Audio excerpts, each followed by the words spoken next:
as a replay in a following day. Thank you very much. Don't forget to like the video, share, and subscribe for more of Discovering Budget. Okay, so it's very clear and sunny today. Those are good news. And I'm not sure if I can get to see how my channel is behaving. Let's go and see. Okay, so I'm going to put a welcome message there. And thank you very much for joining. Good morning, April. How are you doing? I hope you're doing fine. And we're going to leave that channel somewhere in the monitor. Okay, so this is intentionally covered.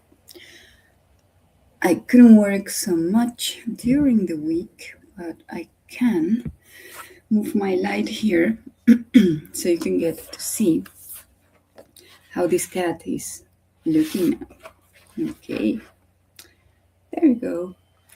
We have shadowed this area up to here. So I normally work from this side to this side. Okay, nice. Okay, let me check it out later. I haven't been able to open my Instagram. I've been particularly busy during this week, doing a lot of things as usual. So, lesson planning, how chores, and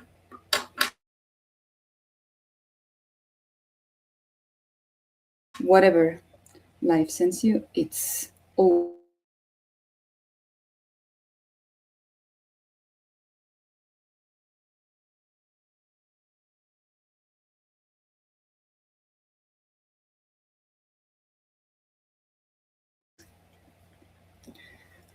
and as usual, if you see me frozen or going black, it's definitely my internet, not yours. So don't worry. Okay. So I think I'm going to continue with this paw very briefly. And then I'm going to complete the face that I started some weeks ago. Okay. Oh, interesting. Which one was that, April? Was it Christine Caron? Was this one? Was it the Chinese one that Eric calls them the Chinese book? I don't know what I did to Christine Caron's. Okay, I think I have it down here at my desk. I have already checking out which other portrait I want to do next to use more the skin colors combined with different colors and backgrounds, and let's see what happens. Okay, there we go. I'm not sure how long this stream is going to be. Got a message yesterday and I have to get my dad ready to go out and have some fun. Okay. Oh, this one, right? Oh, yeah. Aren't the cats cool? I mean, they seem to be like the same breed, kind of Persian, fluffy little creatures, but still we can have them in different color fur coats, and we can play with this one. Okay. Yeah, I'm not sure if I'm going to go with him, because normally I have a person whom I hired to come and clean, do the deep clean at my house. And yesterday she told me that she was not going to be able to make it in the morning. So I was like, well, okay, no problem. As long as you come, fantastic. If not, on top of everything, I will have to do the deep cleaning. Hi, Dawn. Good morning. Coming in. So, depending on the time she comes and finishes deep cleaning of the house, then I'll go with my dad or I'll just let him go. Don't worry, not by himself. He is going to be with my sister. So,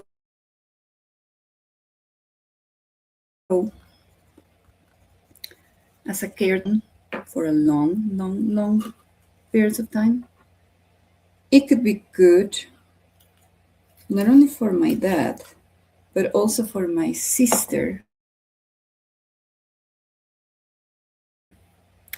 to realize that maybe it wouldn't be such a bad idea for my sister to take him with his family and settle all his needs and understand my point of view, because sometimes we are not clearly understood.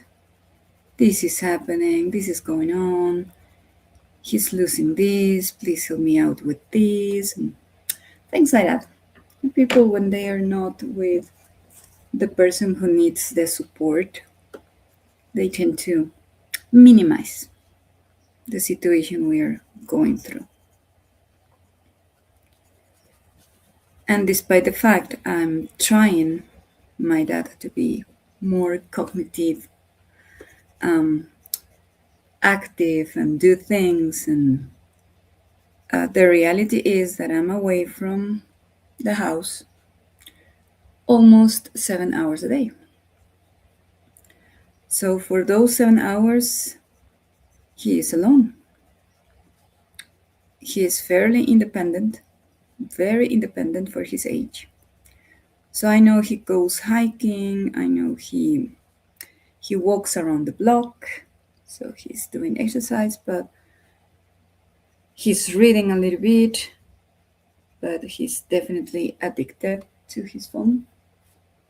So that's not a good idea.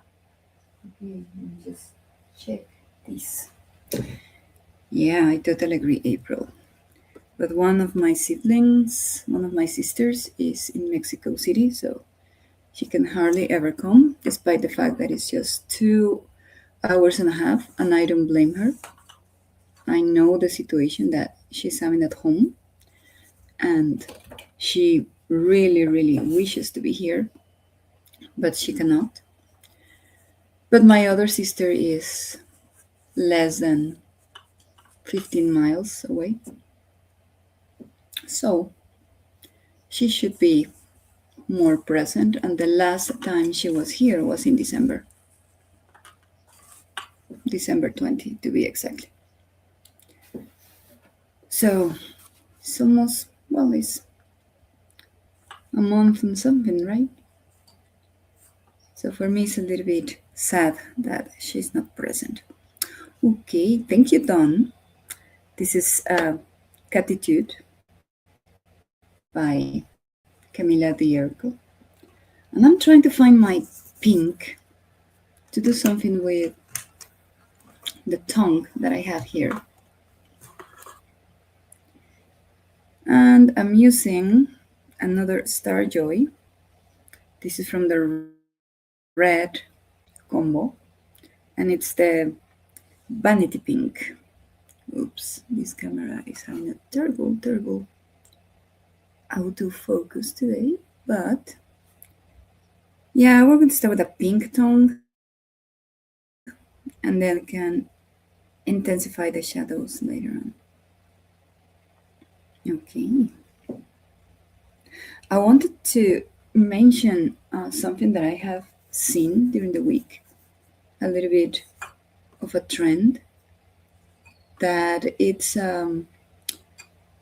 referring to using oil pastels, especially the sticks, on coloring books. My experience with pastels is just this: be careful.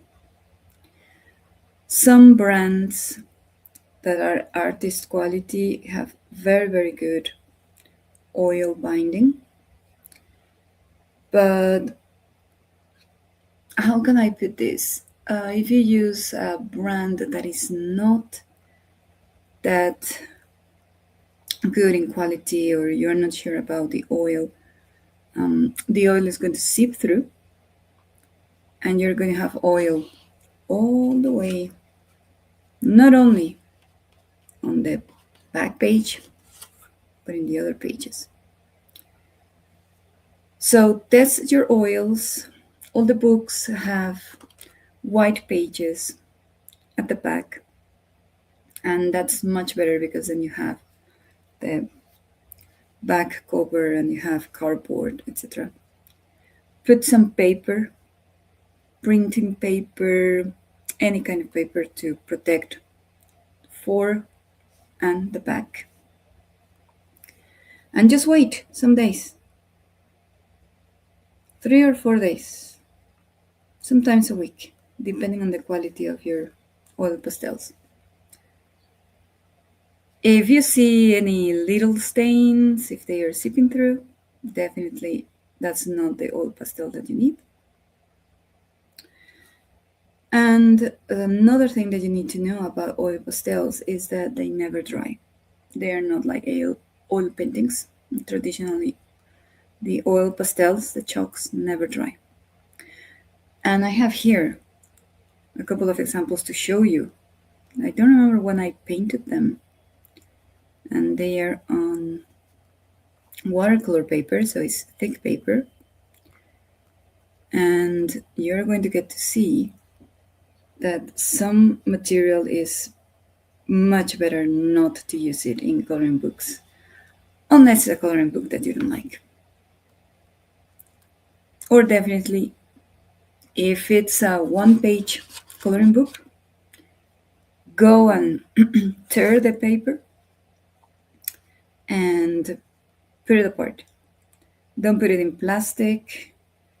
You have to be very careful when you frame oil pastels. You need to go with somebody who is experienced because they have to leave like some. I use millimeters, but not inches, but not even quarters of an inch, but anyway. Okay. Bye, Chris. Thank you for Chris. Bye, Dante. Okay. But be careful when you frame oil pastels because you need a little bit of a margin between the acrylic or glass and the piece of art, so it doesn't smear. Then never put them in direct sunlight. Okay.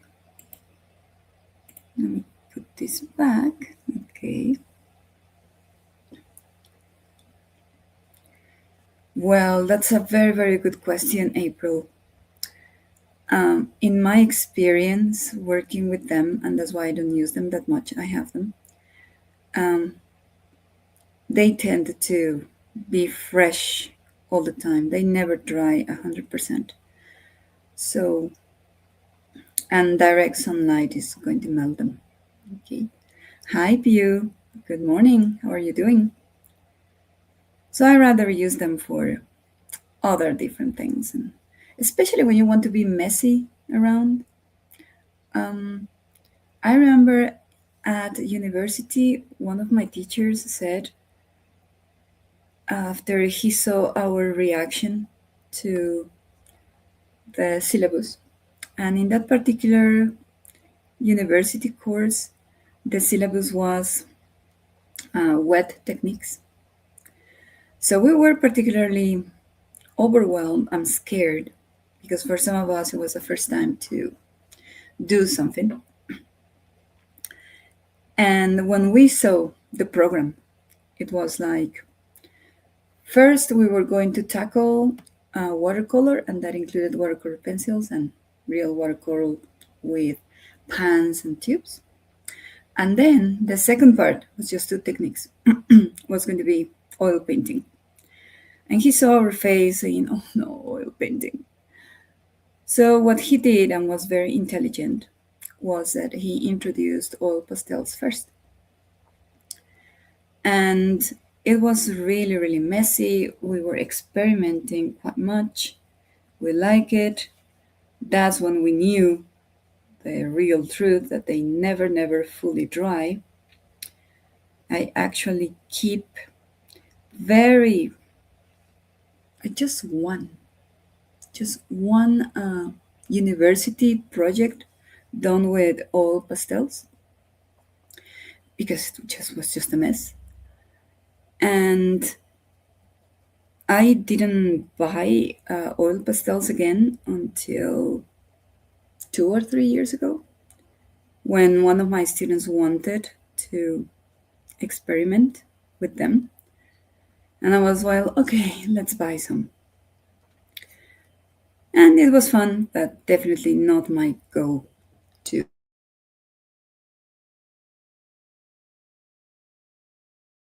Chalk pastels. Oops, I went black. Well, the soft chalk pastels are not that difficult to handle. You just have to be careful with. Oh, I hate that I have internal problems. Definitely. But well, there you go.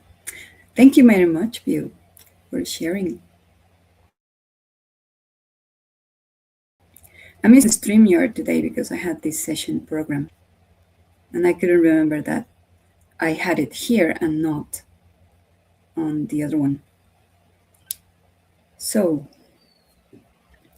I'm working a little bit with the face, doing a different texture here. Prismacolor Premiere.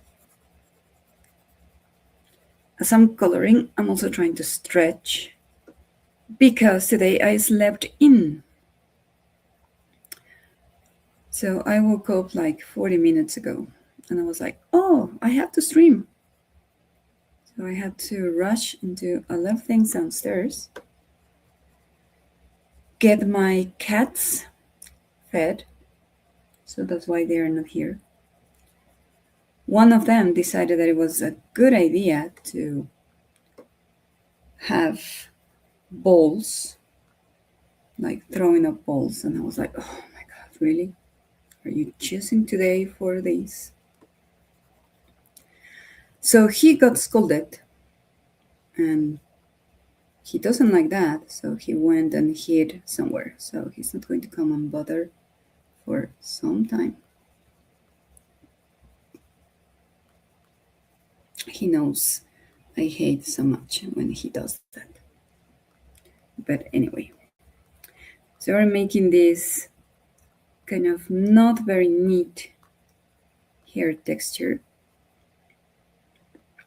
And yesterday when I was working with this side, the ink is already very, very thick on the leg, but the leg is not so close to the belly. So that's why the leg finish up a little bit darker. And anyway, I still have to darken some parts here. Not so realistic, but at the same time, I'm trying to hide a little bit of the ink tracing. That's why I take longer for these things to do all this coloring. And then yesterday I discovered that I have a lot of coloring pages without being completed. And I was like, oh, why? Why I didn't do that? Hi, Lucy. Nice to see you. How are you doing? I love your emojis, Lucy. For me, you are the magical unicorn lady. So I love your unicorns and your rainbows. Okay. I'm trying to see if I can start adding a little bit of like black here. I'm doing well. Thank you very much, Lucy. I'm kind of just coloring a little bit before I go and have breakfast. And then I have to type my speaking grades. Let me see, I had like 80 students between Thursday and Friday doing. Yeah, I love your signature. Definitely so lovely. So now I have to go and type the speaking feedback. Some students are good.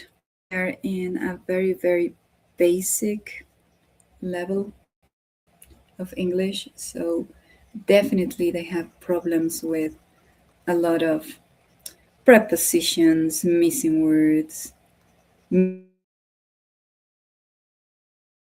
missing subject. Now that you have out having some of the streamings with a little bit of Spanish, I can tell you this.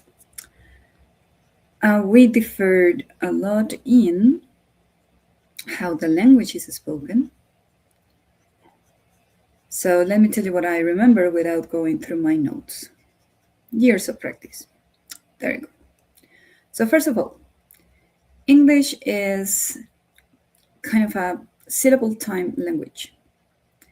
So that's why you have silent kind of clusters, silent consonants or silent vowels. And you have 44 sounds.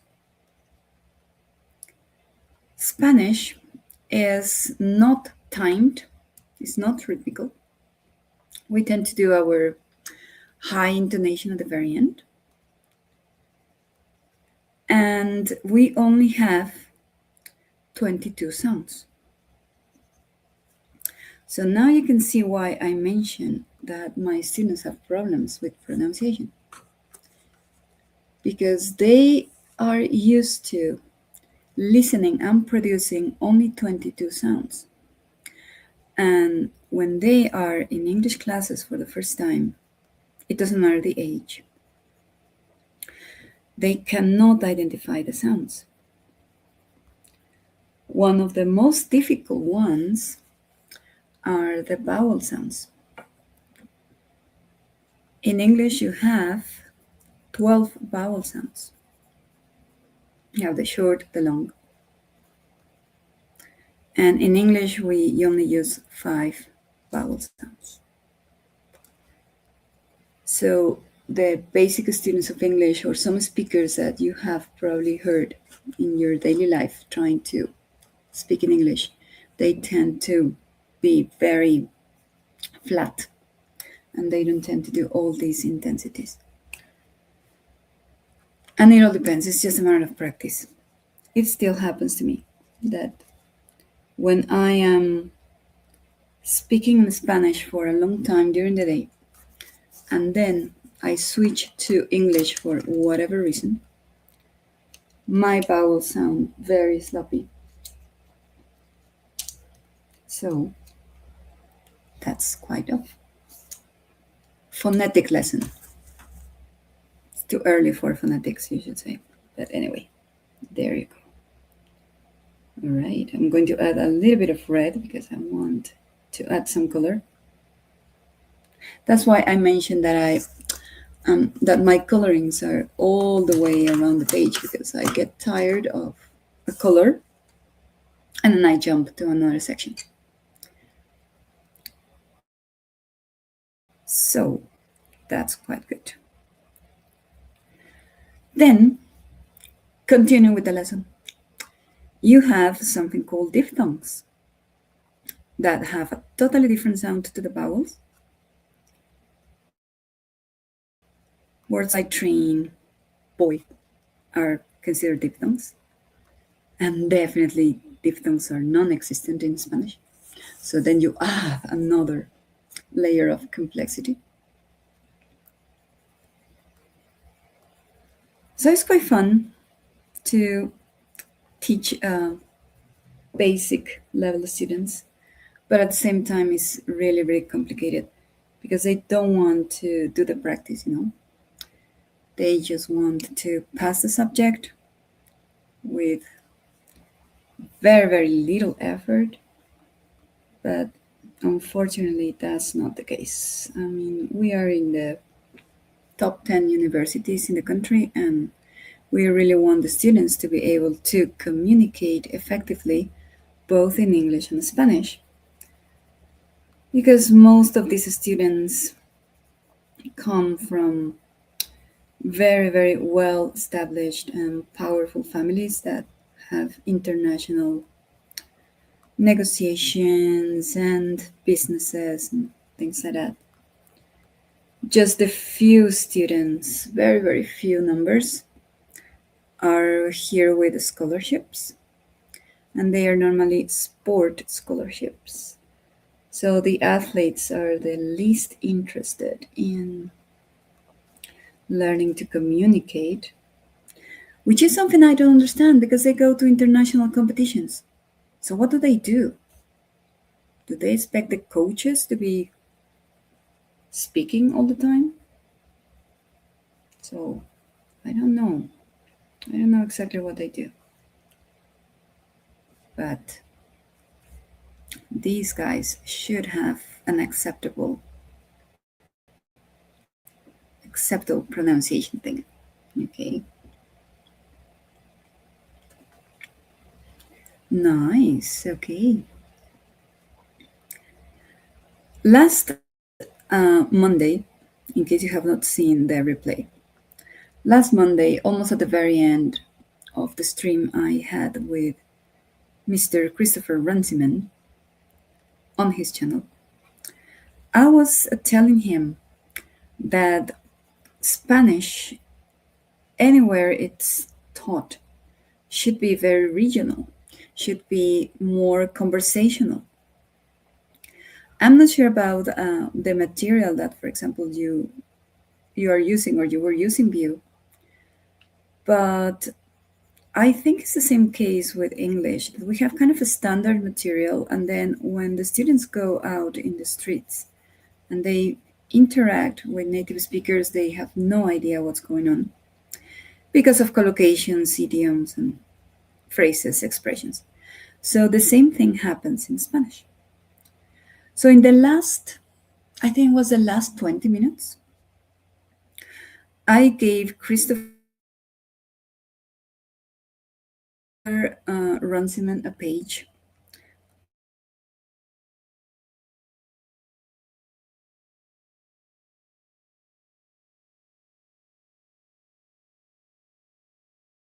just go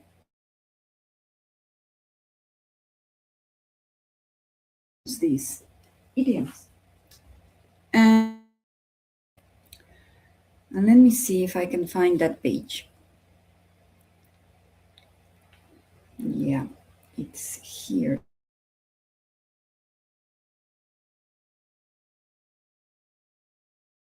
Okay.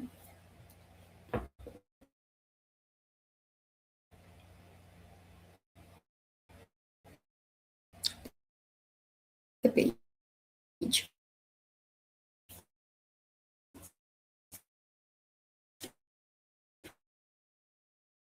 The page is this.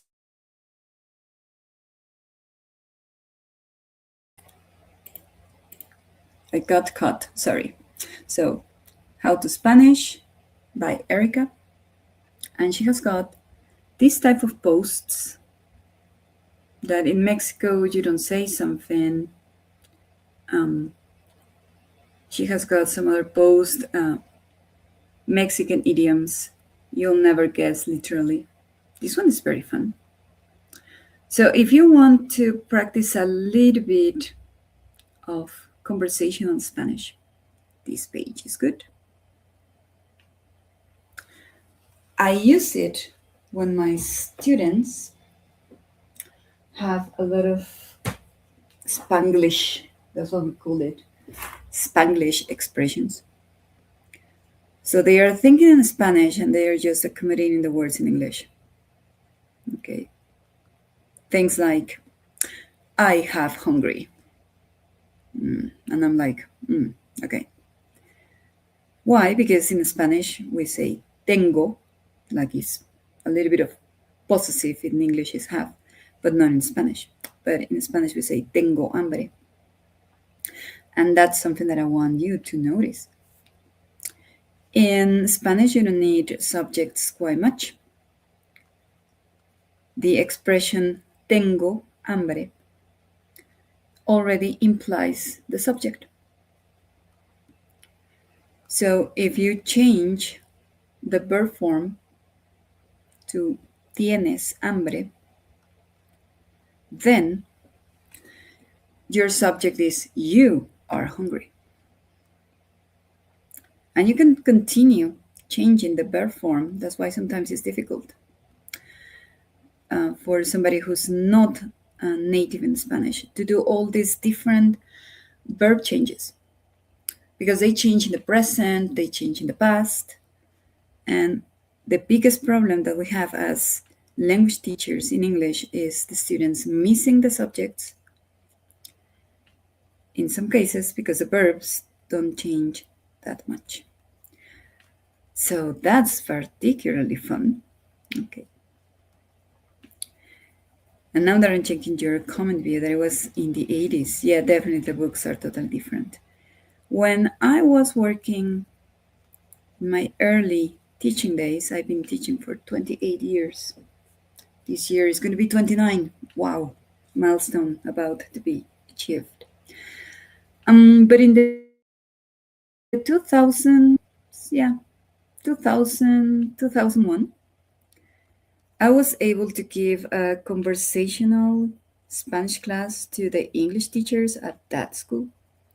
All of them already had a particular base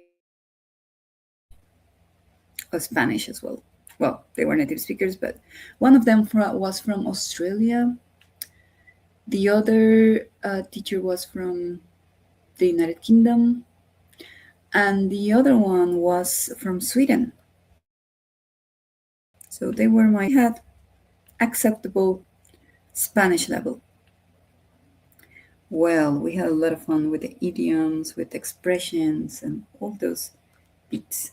Let me pull this up so you can get to see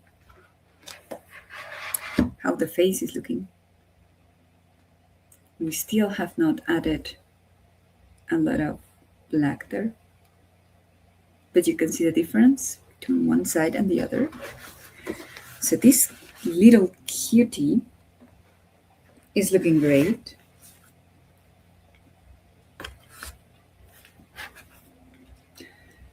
Let me see if I still have, I don't remember, I might still have that material.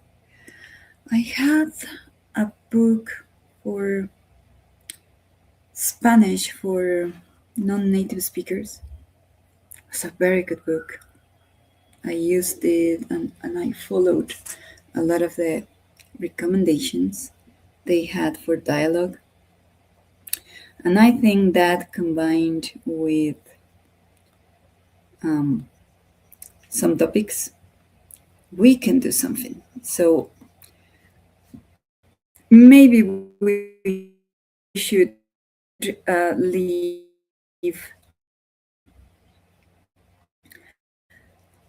some days for Spanish lesson here tomorrow, Sunday. Hi, Belinda. Welcome. Enjoy what we're doing. We're talking about everything, okay? Not a definite topic. But yeah, I'm thinking that maybe on Sundays I can bring kind of a topic and then I can explain some of these coloring techniques, not only in Spanish, but also talk about the subjects. And for example, find idioms with cats or with colors that we use in Spanish that are very, very common. Idioms with animals. It's only when you think about how your language works in comparison to others, when you really notice how the culture is totally merging with everything. Okay, yes, sure. I will do that. I have it here. Okay. So this is the How to Spanish one is on Instagram, April. And Let me just put it up. Okay, ooh, it changes to somebody else.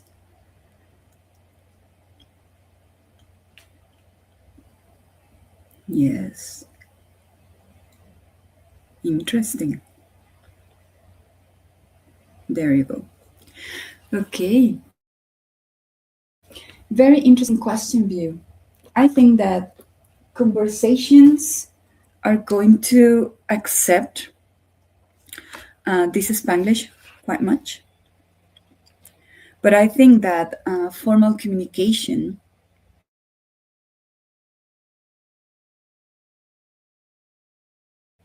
especially in business, should be kept with the language as it is, pure with the conventions that we have.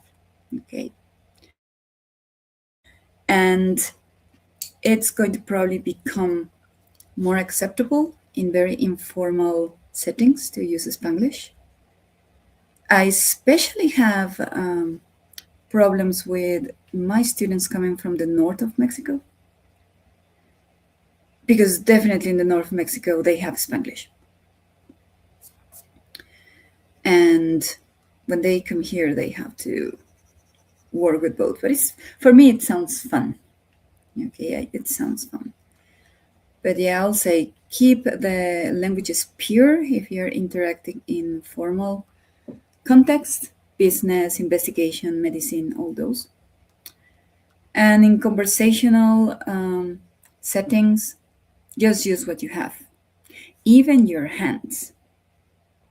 I have discovered that not necessarily using sign language, but using your hands to transmit the message, to show the meaning of something. Okay. When I use my hands with my basic students to try to transmit language, I get more comprehension than if I don't. So they get to understand new vocabulary without me speaking Spanish at all. I translate some words. Yes, I do. I translate some words in class, especially if the concept is difficult. And I know that the students are not going to get it. It doesn't matter how many drawings or hand gestures I make, but they are going to get the translation better. And sometimes, whenever I show them a structure that is not common in Spanish, but is very common in English, then I kind of compare the two structures and I tell them, this is how we do it. And this just happened. For example, I have heard a lot in conversational English expressions like, have you ever done, I've traveled, and I've done this, I've done that. And we don't use that structure that much in Spanish. We normally go to past tenses all the time. Okay. So to give an example of saying I've visited, and you can say I've visited Disney World several times. People, we have the structure. In Spanish is he visitado, he ido. For somebody else it's ha ido, ha hecho. So it changes, but it's the same idea. But in conversational Spanish, we go to the past. Fui, visité, hice. So when we face that structure in our particular syllabus in the program, the students suffer so much because they don't get the concept. And they don't get the concept because we don't use it in Spanish. So I'm in one of my groups. We're introducing that structure. I've visited, I've done, I've been to, and the difference with been to and gone to, it's like a puzzle for them. It's like, why? Because it's the same. So I suffer trying to transmit the concept. But yeah, when I'm with basic levels, I'm using my hands a lot. Okay. I like how these face is coming through. I'm going to leave some of the hairs. I'm thinking that maybe, now that I'm looking at this page, okay, I think that I will use ink as well to give another dimension to the cat. Okay. Yes, Belinda, it's complicated, but it's fun sometimes when the students understand and you see the faces and they grab the concept and say like, oh, yes, I have understood how to use it. And I normally, my classes are 10 minutes of concept, explanation, and then like 20 minutes of games. And with the games, they get it. And we can do that here, guys, if you wish. We can try it tomorrow. I have some game apps that are particularly fun, and we can interactively play from wherever you are. So let me just find something interesting to show you in Spanish. Okay. There you go. Hi, Sundar Sharma. Welcome. Okay. So I'm going not to have a very long stream today, guys. I need to get my dad ready for breakfast, but I'm going to show you, let me close this, and I'm going to show you the book that I found and how I'm coloring this one if you don't want to think so much. You just want to dot things around. Oh, look at this. This is called Color Quest. I'm going to move my support down here because this is a very big book. Actually, I'm going to put it like this. And the only thing that you do here is that you have or triangles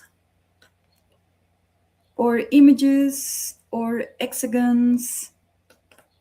Everything is white.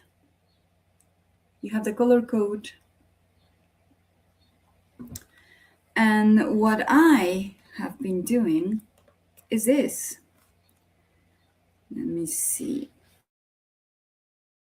Of course, I started with water-based markers.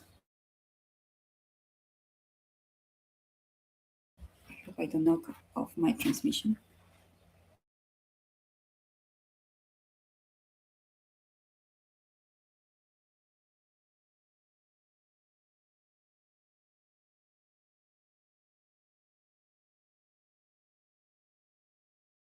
Oops. Everything here is dots with water-based markers. So I put it up so you can get to see that. And at the end, you have the reference images. Okay, there you go. Thank you very much, Sander. Thank you. But these are coloring books. Now, I was going to show April the experiments that I had with oil pastels. Let me see if I can find them. Okay. Because I don't remember in which one of these crazy little things I have them. This is Inktense, by the way. Everything I have here is Inktense and pencils. So, but I don't want to take long to, it's not in this book. This was done for Dee Willingham. The conspiracy chicken with a real tinfoil hat. I think they are here. But let me see. Because I have shown this before. Oh, yes, here they are. Okay. I want you to notice something on screen. Thank you, April. Show them tomorrow with more time. But I want you to notice these things, right? Yeah. This is oil pastel.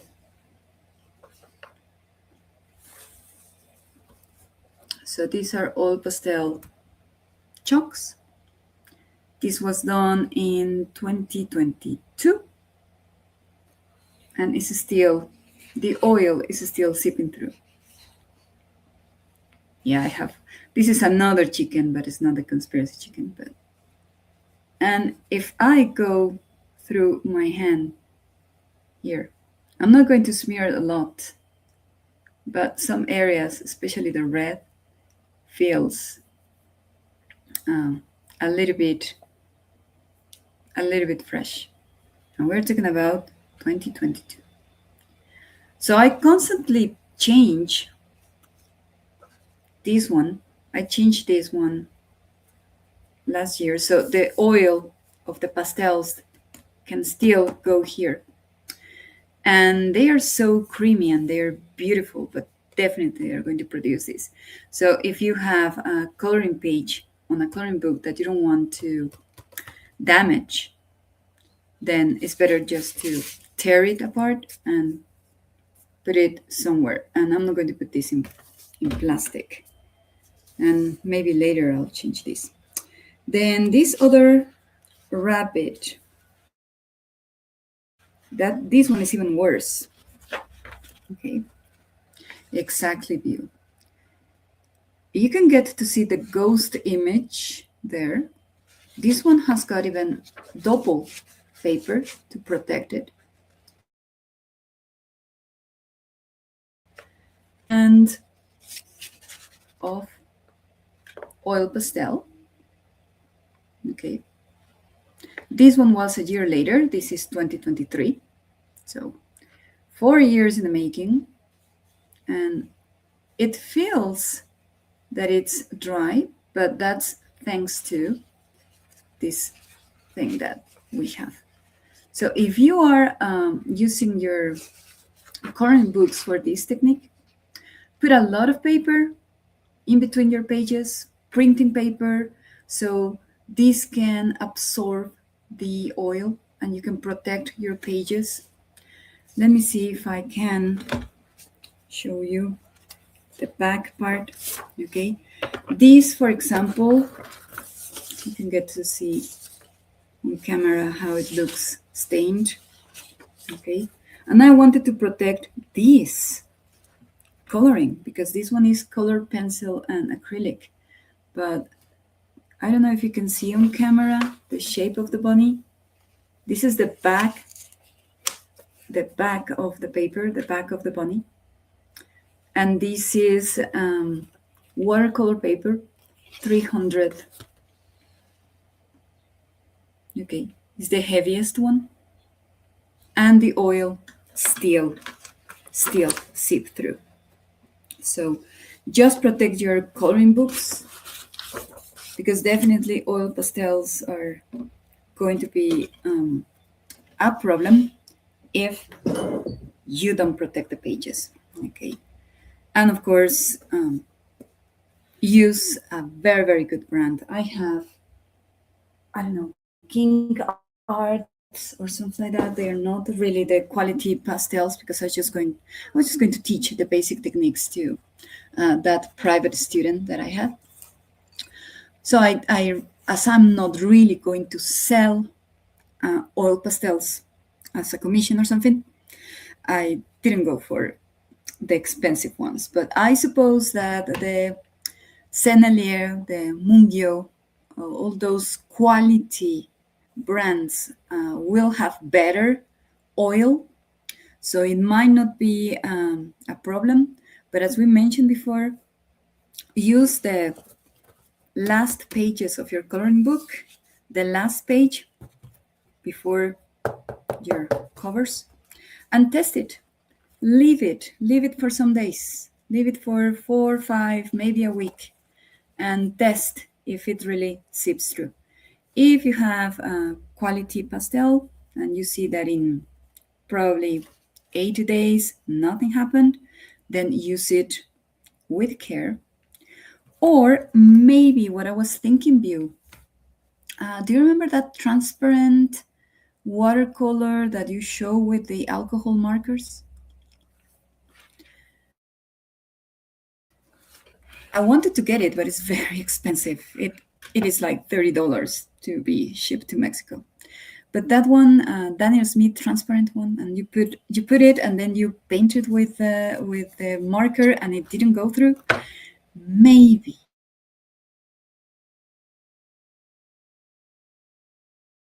a very, very thin layer.